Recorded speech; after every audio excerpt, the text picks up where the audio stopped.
Bismillahirrahmanirrahim. Assalamualaikum warahmatullahi wabarakatuh. Halo teman-teman semuanya. Pada video kali ini saya akan membahas mengenai aplikasi persamaan diferensial orde 1 dan orde 2. Sebelumnya, perkenalkan, nama saya Widyastika Swartawa dengan NIM 20700121039 dari kelas pendidikan matematika B, Fakultas Tarbiyah dan Keguruan UIN Alauddin Makassar. Adapun topik pembahasan yang akan saya bahas yaitu ada dua. Yang pertama, aplikasi PD orde 1 terhadap gerak benda pada bidang miring. Lalu pembahasan yang kedua yaitu aplikasi PD orde 2 terhadap gerak harmonik sederhana. Kita akan masuk ke pembahasan yang pertama yaitu aplikasi PD orde 1 terhadap gerak benda pada bidang miring. Nah, gerak benda pada bidang miring itu terdapat hukum Newton 2, yaitu sliding box, yang dimana gaya yang bekerja pada sebuah benda berbanding lurus atau sebanding dengan besar gaya itu, dan berbanding terbalik dengan massa kelembaban benda itu, sehingga secara matematis dapat ditulis sebagai sigma F sama dengan M dikali A. Lalu kita akan bahas mengenai jenis gaya yang akan bekerja pada gerak benda pada bidang miring. Terdapat 3 gaya. Gaya yang pertama yaitu gaya berat, yaitu gaya yang dialami benda bermassa akibat berpengaruh dari percepatan gravitasi, dan arah gaya ini selalu menuju pusat bumi, yang dinotasikan dengan W sama dengan M dikali G. W itu merupakan gaya berat sama dengan M adalah massa dikalikan dengan G, gravitasi. Lalu gaya yang kedua yaitu gaya gesek. Gaya gesek adalah gaya yang berlawanan arah dengan arah gerak benda serta terjadi karena adanya sentuhan benda dengan bidang lintasan, sehingga membuat gesekan antara keduanya baik saat bendanya akan mulai bergerak hingga bendanya itu bergerak. Nah, ketika bendanya itu akan mulai bergerak, gaya gesek yang bekerja itu adalah gaya gesek statis. Dan ketika bendanya itu bergerak, maka gaya gesek yang bekerja adalah gaya gesek kinetik. Maka rumus pada gaya gesek ini adalah Fk sama dengan negatif mu dikali N, di mana mu itu merupakan koefisien gesek dan N adalah gaya normalnya. Dan di sini bertandakan negatif karena gaya geseknya itu selalu berlawanan arah dengan arah gerak bendanya. Lalu gaya yang ketiga yaitu gaya hambat udara. Gaya hambat udara adalah gaya yang menghambat pergerakan suatu benda padat melintasi suatu fluida, baik itu berbentuk air maupun gas. Lalu jika drag force atau gaya hambat udaranya ini sebanding dengan kecepatan gerak benda, maka kita menggunakan rumus Fd sama dengan negatif B dikali V. Tetapi jika drag force atau gaya hambat udaranya itu sebanding dengan kuadrat dari kecepatannya, maka kita gunakan rumus Fd sama dengan negatif B dikali V kuadrat. Tanda negatif pada gaya hambatan udara ini menandakan bahwa gayanya itu selalu berlawanan arah dengan gerak bendanya. Selanjutnya kita akan mengidentifikasi mengenai model PD orde 1 pada masalah sliding box, yaitu sebuah kotak bermassa M meluncur ke bawah bidang miring dengan sudut θ terhadap garis horizontal. Maka bagaimana persamaan diferensial untuk kecepatan V kotak pada waktu T, di mana gaya yang bekerja pada kotak diakibatkan adanya gaya gravitasi bumi, gesekan, dan hambatan udara. Dalam kasus ini, diasumsikan pula bahwa hambatan udara itu sebanding dengan kecepatan sesaat. Maka kita bisa ilustrasikan masalah ini yang ada pada gambar. Nah, di mana gaya yang akan bekerja pada masalah ini ada 3, yaitu gaya berat, yang dimana W sama dengan M dikali G, lalu gaya gesek, yaitu Fk sama dengan negatif mu dikali N, dan gaya hambatan udara yaitu Fd sama dengan negatif B dikali V. Lalu karena bendanya ini bergerak miring, maka kita dapat sajikan secara vektor, yaitu jumlahan antara W cos theta dengan W sin theta. Lalu N-nya ini atau gaya normalnya itu tegak lurus dengan gerak bendanya, jadi arahnya itu berlawanan arah dengan gaya beratnya, yaitu W cos theta. Jadi N-nya ini berlawanan arah dengan W cos theta-nya. Sehingga karena berlawanan arah, maka N-nya ini bisa kita hitung dengan cara W cos theta juga. Nah, selanjutnya dengan menggunakan rumus yang awal tadi, yaitu hukum Newton 2 pada sliding box, yaitu rumusnya adalah sigma F sama dengan M dikali A. Di sini sigma F-nya kita bisa ubah dengan 3 gaya yang bekerja pada masalah ini. Maka kita bisa tuliskan W sin theta ditambah FD ditambah FK sama dengan M dikali A. Nah, pada gaya berat itu kita gunakan W sin theta karena arah gerak bendanya itu miring, maka gaya berat yang digunakan adalah W sin theta. Lalu W sin theta-nya ini kita bisa ubah bentuknya menjadi M dikali G sin theta, karena W-nya itu kan sama dengan M dikali G, sehingga W-nya kita bisa ubah. Lalu FD-nya ini kita juga bisa ubah menjadi min BV, dan FK-nya juga kita bisa ubah menjadi negatif nu dikali N, dimana N-nya tadi itu kan bisa dihitung dengan cara W dikali cos theta, sehingga nu dikali W cos theta dan W-nya itu kita ubah menjadi M dikali G, sehingga dengan perubahan bentuk tadi maka didapatkan M dikali G sin theta dikurang BV dikurang mu M dikali G cos theta sama dengan MA. Maka didapatkan M dikali G sin theta dikurang BV dikurang mu M dikali G cos theta sama dengan M dikali dV per dt. Nah, di sini A-nya kita ubah. Karena A-nya ini merupakan percepatan gerak benda, maka kita dapat nyatakan sebagai turunan pertama dari kecepatan, sehingga kita ubah menjadi dV per dt. Nah, selanjutnya kita akan masuk ke contoh, yang dimana sebuah benda itu bermassa 2 kg dengan sudut kemiringan 30 derajat, lalu memiliki koefisien hambatnya itu 1/4, dan koefisien geseknya yaitu akar 3/4 serta percepatan gravitasinya yaitu 10 meter per sekon kuadrat. Dan gaya yang bekerja yaitu gaya gravitasi, gaya gesek, dan gaya hambat udara. Maka kita akan mencari persamaan diferensial dari kecepatannya, yaitu V-nya. Maka kita gunakan rumus yang tadi pada ilustrasi masalah, yaitu rumusnya adalah M dikali G sin theta dikurang BV dikurang mu dikali M dikali G dikali cos theta sama dengan M dV per dt. Sehingga dengan memasukkan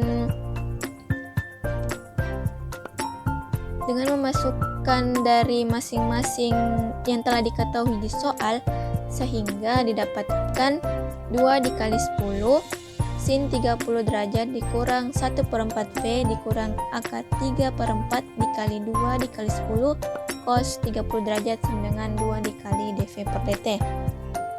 Nah, lalu kita operasikan, sehingga kita ubah sin 30 derajatnya itu sama dengan 1/2 dan cos 30 derajat itu sama dengan akar 3/2, sehingga didapatkan 2 dikali 10 dikali 1/2 dikurang 1/4 V dikurang akar 3/4 dikali 2 dikali 10 dikali akar 3/2 sama dengan 2 dV per dt.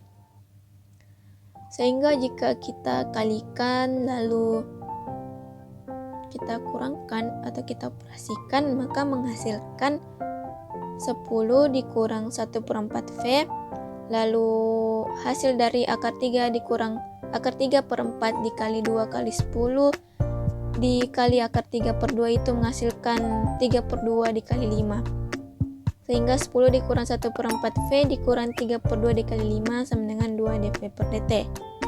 Sehingga 3/2 dikali 5 itu menghasilkan 15/2. Maka didapatkan hasil akhirnya itu 5/2 dikurang 1/4 V sama dengan 2 dV per dt. Dan ini merupakan persamaan diferensial orde 1.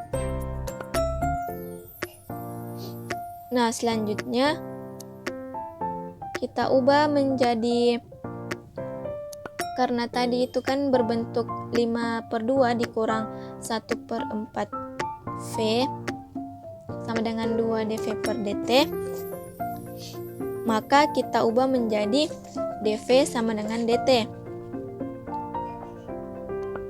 Sehingga didapatlah yaitu 1/5/2 dikurang 1/4 V dV sama dengan 1/2 dt.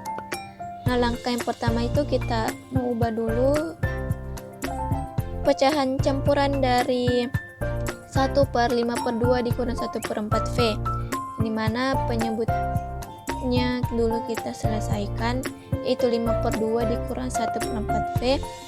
Jika diselesaikan dengan pecahan biasa, maka menghasilkan 10 dikurang V per 4. Maka didapatlah hasil penyebutnya tadi, yaitu 10 dikurang V per 4, sehingga 1/10 dikurang V per 4. Nah, jika dioperasikan lagi dengan pecahan seperti biasa, maka didapatlah 4/10 dikurang V. Nah, sehingga didapatlah perubahan bentuknya, yaitu 4/10 dikurang V dV sama dengan 1/2 dt. Lalu kita integralkan masing-masing ruas, maka didapatkan integral 4/10 dikurang V dV sama dengan integral 1/2 dt. Nah, integral 4/10 dikurang dV dikurang 10 dikurang V dV ini kita akan ubah ke bentuk integral negatif 4/W dW, yaitu dengan cara di sini dV-nya itu kita bisa misalkan dengan 1/W aksen dW, di mana W-nya itu kita ambil dari penyebutnya, yaitu 10 dikurang V, maka turunan pertama dari W adalah -1. Sehingga jika disubstitusikan terhadap integral 4/10 dikurang V dV, maka menghasilkan integral 4/10 dikurang V dikalikan 1/-1 dW, maka menghasilkan integral 4/10 dikurang V dikali -1 dW, maka hasilnya adalah integral negatif 4/W dW. Karena 10 dikurang V-nya itu kan sama dengan W, maka kita bisa tuliskan W saja di situ. Nah, integral negatif 4/W dW ini kita bisa ubah lagi dengan menggunakan operasi integral, dengan menggunakan cara pengintegralan, yaitu integral A dikali fx dx sama dengan A dikali integral fx dx. Sehingga jika kita gunakan terhadap integral negatif 4/W dW, maka menghasilkan integral negatif 4 dikali 1/W dW sama dengan negatif 4 integral 1/W dW. Nah, integral 1/W dW ini kita bisa ubah menjadi ln dalam kurung nilai mutlak W, maka menghasilkan negatif 4 integral 1/W dW itu sama dengan negatif 4 ln nilai mutlak W, dan kita substitusikan nilai W-nya tadi, yaitu 10 dikurang V, sehingga menghasilkan negatif 4 ln nilai mutlak 10 dikurang V. Karena ini merupakan hasil akhir dari pengintegralan, maka kita tambahkan konstanta yang merupakan elemen real, sehingga hasil akhirnya yaitu negatif 4 ln nilai mutlak 10 dikurang V ditambah konstanta, yaitu C.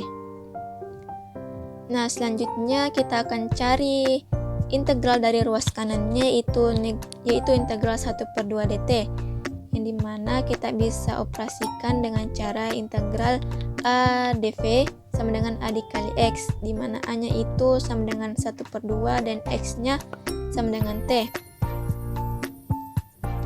sehingga didapatkan jika dimasukkan juga dari hasil pengintegralan yang di ruas kirinya, sehingga kita bisa tuliskan negatif 4 ln nilai mutlak 10 dikurang V ditambah konstanta ke 0 sama dengan hasil integral ruas kanannya, yaitu 1/2T ditambah konstanta ke 1.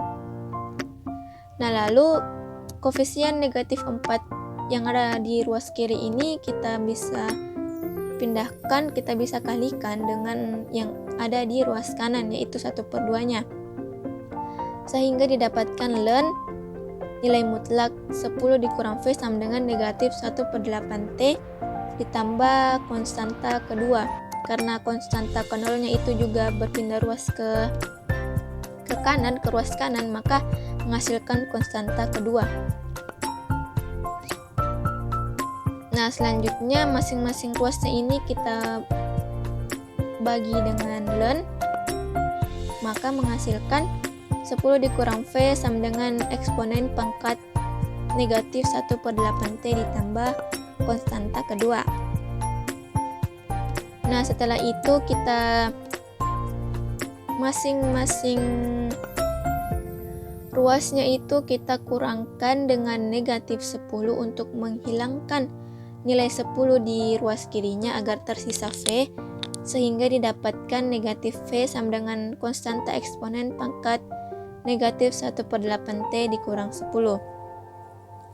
Nah, di sini terdapat pula konstanta, eksponennya itu dikalikan dengan konstanta karena bentuk dari E pangkat negatif 1/8T ditambah konstanta kedua itu kita bisa ubah ke bentuk E pangkat 1/8T, E pangkat negatif 1/8T, lalu dikalikan eksponen pangkat konstanta kedua, sehingga eksponen dari konstanta kedua itu adalah konstanta, maka menghasilkan negatif V sama dengan konstanta E pangkat negatif 1/8T dikurang 10.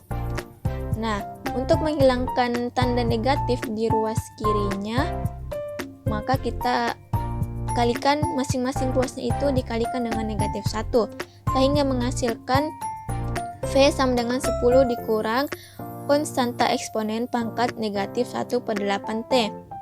Maka inilah hasil dari persamaan diferensial kecepatan yang dicari. Maka kecepatan yang didapatkan atau persamaan diferensial dari kecepatan yang didapatkan adalah V sama dengan 10 dikurang konstanta eksponen pangkat negatif 1/8T. Selanjutnya kita akan beralih ke pembahasan yang kedua, yaitu aplikasi PD orde 2 terhadap gerak harmonik sederhana. Nah, di sini terdapat dua gambar yang merupakan gulungan pegas, di mana kita akan meninjau gulungan pegas yang diberi beban benda A yang berada di sebelah kiri, itu gambar kiri. Nah, di sini kita akan bermaksud untuk mengetahui gerak titik P jika pegas tersebut ditarik oleh Y0 satuan di bawah posisi kesetimbangannya yang berada di gambar kanan. Jadi kita ingin mengetahui bagaimana gerak titik P-nya jika pegas tersebut ditarik oleh Y0. Dan diketahui pula kecepatan awalnya itu adalah V0, yang dimana kita asumsikan V0-nya itu sebagai kecepatan awalnya. Menurut hukum Hooke, yaitu gaya dengan dinotasikan dengan F cenderung untuk kembali ke posisi kesetimbangannya di Y sama dengan 0, yang memenuhi F sama dengan negatif KY, di mana K adalah konstanta yang bergantung pada ciri-ciri pegas tersebut dan Y adalah koordinat P-nya. Tetapi berdasarkan hukum kedua Newton, F sama dengan M dikali A, di mana M-nya itu sama dengan W per G dan dikalikan A. Dan W-nya itu adalah berat benda A, dan A adalah percepatan dari P, dan G adalah percepatan gravitasi. Jadi, dapat dinotasikan W per G dikalikan dengan turunan kedua dari Y, yaitu D kuadrat Y per DT kuadrat sama dengan negatif K dikali Y, di mana K-nya itu lebih dari 0. Nah, ini merupakan persamaan diferensial orde 2 dari gerak tersebut.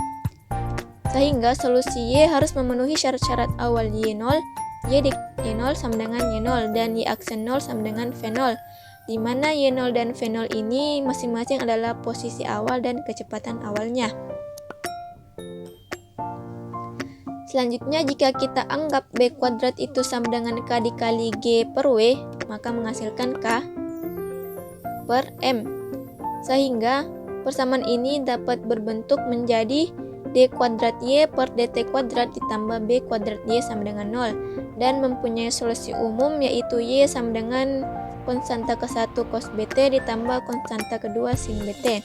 Dengan syarat Y-nya itu sama dengan Y0 dan Y aksennya sama dengan V0 pada T sama dengan 0, dengan menentukan konstanta ke-1-nya dan konstanta keduanya. Nah, jika benda tersebut dilepas dengan kecepatan awal sebesar 0, maka C1-nya itu sama dengan Y0 dan C2-nya sama dengan 0, sehingga mendapatkan Y-nya itu sama dengan Y0 cos BT. Kenapa menghasilkan rumus Y sama dengan Y0 cos BT, atau kenapa menghasilkan persamaan Y sama dengan Y0 cos BT?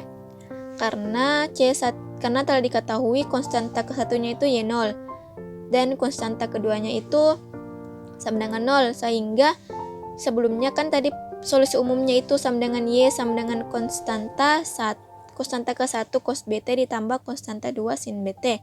Jika disubstitusi konstanta satunya itu sama dengan Y0, maka menghasilkan Y0 cos BT. Lalu ditambah konstanta keduanya itu 0, maka menghasilkan 0. Berarti Y0 cos BT ditambah 0 menghasilkan Y0 cos BT, sehingga didapatlah solusi umumnya itu sama dengan Y sama dengan Y0 cos BT.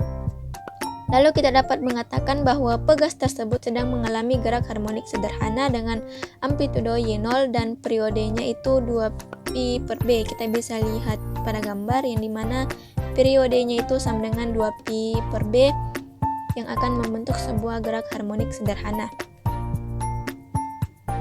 Selanjutnya kita akan masuk ke contoh, yaitu ketika benda seberat 55 pon digantung pada titik terendah P dari sebuah pegas yang menggantung secara vertikal. Pegas tersebut bertambah panjang sebesar 6 inci. Kemudian benda tersebut diganti dengan benda seberat 20 pon. Jadi sebelumnya tadi itu benda yang digantung itu 5 pon, lalu diganti dengan benda yang seberat 20 pon. Dan sistem tersebut dibiarkan sampai mencapai keadaan seimbang. Nah, jika sekarang ini bebannya adalah 20 pon dan ditarik ke bawah sejauh 2 kaki dan kemudian dilepaskan, maka jelaskan gerak dari titik terendah P dari pegas tersebut. Maka penyelesaiannya itu adalah berdasarkan hukum Hooke, yaitu F sama dengan K dikali S, di mana S adalah jumlah dalam kaki yang dimana pegas tersebut diregangkan, sehingga didapatkan kan tadi F-nya sama dengan 5. Lalu substitusi S-nya sama dengan 1/2, sehingga 5 sama dengan K dikali 1/2, atau K-nya itu sama dengan 10. Jika dioperasikan yang tadi 5 sama dengan K dikali 1/2 menghasilkan K sama dengan 10. Nah, sekarang kita letakkan titik asal pada titik kesetimbangan setelah beban 20 pon digantung. Dari penurunan rumus yang dilakukan sebelum contoh ini, kita mengetahui bahwa solusi umumnya itu sama dengan Y sama dengan Y0 cos BT. Sehingga pada kasus ini diketahui Y0-nya itu sama dengan 2, dan kita misalkan gravitasinya atau G-nya itu sama dengan 32 kaki per D kuadrat. Maka B kuadratnya itu sama dengan K dikali G per W. Lalu kita substitusi nilai K, nilai G dan W-nya, maka menghasilkan 10 dikali 32 per 20 menghasilkan 16. Jadi didapatkan B kuadratnya sama dengan 16. Sehingga kita dapat menyimpulkan bahwa solusi umumnya itu sama dengan Y. Solusi umumnya adalah Y sama dengan 2 cos 4T. Di sini tadi kan solusi umumnya itu Y sama dengan Y0 cos BT. Dan diketahui Y0-nya itu sama dengan 2. Dan BT-nya itu sama dengan B-nya tadi, B kuadratnya sama dengan 16. Maka jika mencari B-nya maka didapatkan 4 karena 4 pangkat 2 itu sama dengan 16, berarti nilai B-nya adalah 4, sehingga didapat solusi umumnya adalah Y sama dengan 2 cos 4T. Maka gerak P adalah gerak harmonik sederhana dengan periode 1/2 dan amplitudonya 2 kaki. Dalam hal ini P-nya itu bergerak turun naik 2 kaki di bawah 0 ke 2 kaki di atas 0 dan kemudian kembali lagi ke 2 kaki di bawah 0 setiap 1/2 pi atau setara dengan 1,57 detik. Mungkin hanya itu saja yang bisa saya sampaikan pada video kali ini, dan terima kasih kepada teman-teman sudah menonton video ini hingga akhir. Semoga videonya bermanfaat. Jika ada kesalahan dalam perkataan maupun dalam penulisan mohon dimaafkan. Sekian dan terima kasih. Wassalamualaikum warahmatullahi wabarakatuh.